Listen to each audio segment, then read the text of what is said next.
Siapa kat sini peminat Avengers? Mari saya tunjukkan kepada anda kad trik menggunakan kad Avengers. Okey, di sini saya ada 52 kad Avengers.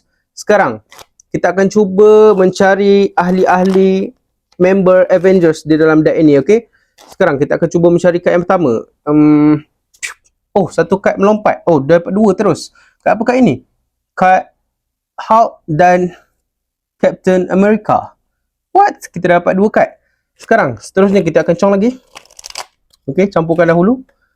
Sekarang kita akan cuba mencari kad seterusnya yang ketiga. Oh, satu kad melompat dan terbang, iaitu Iron Man. What? Kita dah dapat 3 kad. Sekarang saya nak menggunakan 2 kad ini, Iron Man dan Captain America, untuk mencari ahli dia yang lain. Okey, kita letak Captain America di depan dan Iron Man di belakang. Sekarang kita akan cuba mencari 1, 2, 3. Dia dapat 2 kad. What? Siapakah ini? Oh, Black Widow dan